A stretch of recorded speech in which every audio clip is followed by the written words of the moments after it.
Welcome to Business Reporter's Best of British Business campaign.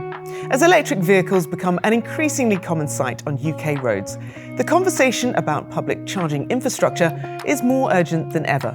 Millions of people, particularly in urban areas, face significant barriers to EV adoption because they can't charge at home.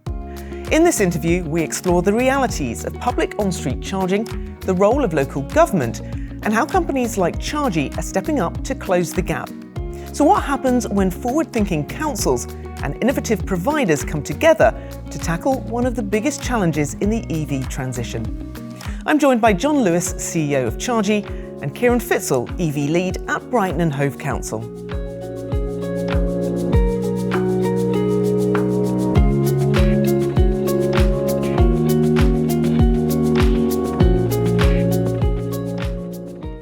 John, Kieran, welcome. John, to you first. EVs and charging infrastructure very much in the spotlight at the moment. Just give us what is the current state of play in the UK. Sure, yeah. So it's obviously a growing industry. It's a relatively new industry. It's really taking off. So last year, over 20% of new vehicles registered were EVs. In the first quarter of this year, it's up to 25%. So over the next 5-6 years, you'll see that move to 100% of all new vehicles will be EVs. In terms of charging infrastructure is clearly absolutely critical for this so people can move around.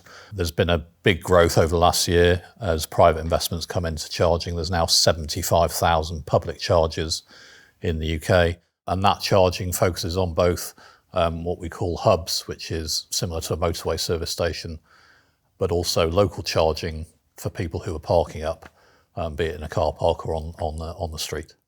Is it easy to make that switch to EVs? So having transitioned to an EV myself, what I found is it's really easy. Right. Especially if you have a driveway. Yes.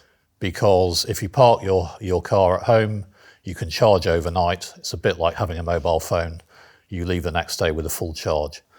What we're doing with our solution is giving that very equivalent solution to people without a driveway.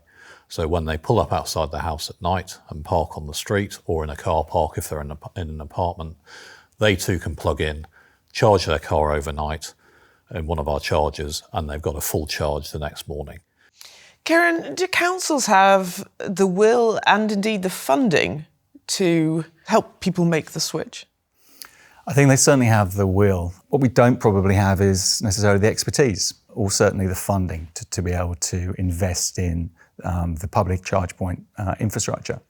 We've been very fortunate in being awarded further funding from central government. So we have over £3 million that we've recently received, which is going to enable us to roll out over 2,000 additional charge points over the next 3 years in Brighton Hove. Kieran, can you tell me more about the partnership between Brighton Hove and char.gy? How and why it developed and what your key considerations were when you're thinking about developing charging infrastructure? So I think Brighton has always been at the forefront of innovation when it comes to electricity. In the 1880s, we introduced the first street lamps into the city. I think there was over 2 miles of street lamps. That was shortly followed by the introduction of the first electric railway. So the Vaux Railway in Brighton is still running to this day. It's the longest running electric railway in the country, in the world, in fact. So we've always been at the forefront of innovation. So when we went out to contract last year for our expansion of our current EV network, so we have about 500 charge points across the city at the moment, and we wanted to increase that. We're obviously working towards our net zero targets in 2030, and we foresee that there's going to be a need for a minimum of 2,000 charge points within the next 3 years. But what we've been able to achieve with the exercise is significantly more than that. So char.gy have come back to us and said we can deliver 6,000 charge points within 6 years. So that's fantastic for us, and that's fantastic for our residents as well. And for us, what attracted us to char.gy was the low costs in terms of the using existing infrastructure, because that was really important. We have a network of lamp columns out there that have an electrical connection. So char.gy's solution uses the existing infrastructure that we have in the street. And what that means is that we're not disrupting residents, we're not digging up the pavements, we're not cluttering the pavements with additional charge points either. So we're using that existing network of infrastructure that's in the city. The cost of the solution meant that it could be rolled out at scale. And also the financial backing that char.gy has as an organisation meant that we could it built trust in that relationship and reassurance that what was being put in now is going to still be there in 15 years' time. John, we just heard Kieran there talk about the partnership from Brighton Hove's perspective. What about from char.gy's perspective? Yeah, so we're very excited about this partnership. We'll be working with Brighton Hove to develop charging infrastructure across Brighton, up to 6,000 charge points on street to serve people without their own driveways. We see this as one of the first significant uses of the government's Levi funding to develop local on-street charging. It's a real turning point for the country because councils elsewhere are going to be deploying the same types of solutions. What Brighton did particularly well is first of all, a very thorough sort of investigation into what the market can do, so market engagement. They've done a number of trials with different providers to understand the types of solutions that work for their residents. And then they ran a very thorough, obviously a government procurement process to assess the different options. In particular, what I would say is they structured that in a way that was very, attractive to private investment to make the network much larger than it would have been otherwise. Over the next 5 years, up to about 6,000 charge points. We will be working with the council and residents to put those in the right place. It's really important that charge points go both where they're needed today, but also where they're going to drive need in the future. Also really important that they're reliable and available and a good user experience, because that then encourages people to adopt further EVs and use them. I think that's really important because this is a journey for both of us and also our residents as well. So many of our residents don't currently have an EV or may not even be thinking about getting an EV.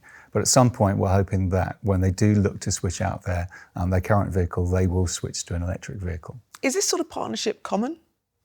Well, I don't think it is at the moment, but it will be. So the government has made available over £300 million across the country to local councils to embark on this similar journey to put charge points out for the general public to use. I think what we're going to be seeing over the next couple of years in particular is a real surge in demand for experience and experienced operators. So we're very fortunate, I think, to be one of the first to go out to market. And what we're hoping that we can do is allow others to learn from our own experience. So I've made it very clear within the local government circles that what we do in Brighton will be open. The learning from that will be available to others to be shared across local government sectors. John, finally, what's next for char.gy? Yeah, so we're obviously very focused on this space in terms of delivering charging for people who don't have a driveway. We already have 4,000 chargers nationwide. We've been around for 7 years. We're very focused on the driver experience, recognising that what we're doing here is helping people on their journey to sustainable transport. And over the next 5 years, we're targeting to help 1 million drivers on that journey. John, Kieran, thank you so much. That was John Lewis, CEO of char.gy, and Kieran Fitsall from Brighton Hove Council.